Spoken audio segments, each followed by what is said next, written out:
ভাটপাড়ায় SIR প্রক্রিয়ার শুনানি কেন্দ্রে ঢুকে সহকারী নিবন্ধন অফিসারকে চ্যালেঞ্জ উপপুর প্রধানের। আপনি বলেছেন ড্রাইভার নিয়ম আমাদের আপনাদের যে আমার এজেন্ট থাকা নিয়ম, আমার এজেন্ট যদি না থাকতে পারে ভারবালি তো কিছু হয় না, ইলেকশন কমিশনের কাজ। বলুন বলুন। না এই তোমরা বাইরে এই বাইরে। শনিবার থেকে রাজ্যে শুরু হয়েছে ভোটার তালিকার বিশেষ নিবিড় সংশোধনী অর্থাৎ এসআইআর প্রক্রিয়ার শুনানি পর্ব। কমিশনের স্পষ্ট নির্দেশ রয়েছে, শুনানি কেন্দ্রে রাজনৈতিক দলের কেউ প্রবেশ করতে পারবে না। যদিও সোমবার ভাটপাড়া এসআইআর প্রক্রিয়ার শুনানি কেন্দ্রে রাজনৈতিক হস্তক্ষেপের অভিযোগ ঘিরে উত্তেজনা ছড়ালো।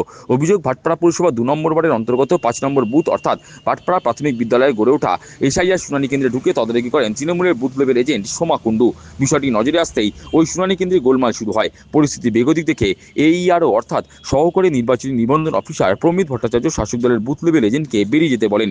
দলীয় বুথ লেভেল এজেন্টকে শুনানি কেন্দ্র থেকে বেরিয়ে যেতে বলায় সেখানে হাজির হন ভাটপাড়া পুরসভার উপপুরপ্রধান দেবজ্যোতি ঘোষ।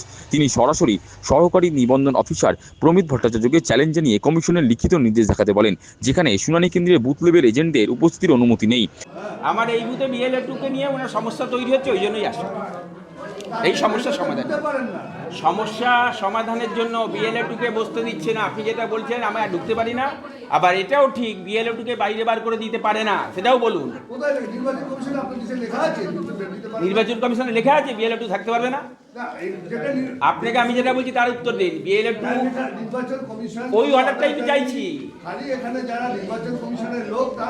হ্যাঁ বলছি, ভোটের সময় আমার এজেন্ট থাকবে। জনপ্রতিনিধি না, আমি পাশের বুথের বিএলএ2। আমি পাশের বুথে, আমি যেমনি ভাইস চেয়ারম্যান আমি বিএলএ2 হতে পারি, কোথাও লেখা নেই ভাইস চেয়ারম্যান বিএলএ2 হতে পারবে না। আমি বিএলএ2 পাশের বুথে।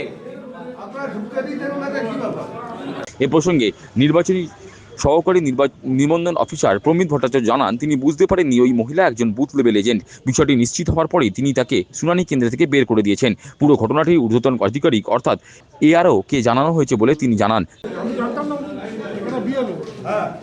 বললাম চলে যেতে, তারপর তো উনি এসে বলছেন।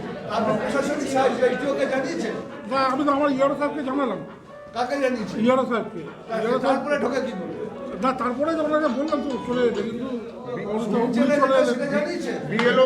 বিএলও বসতে পারে, বিএলও বসতে পারে না, বিএলএ বসতে পারে না। বিএলও কি অর্ডার আছে, বিএলও তো বসতে পারে না।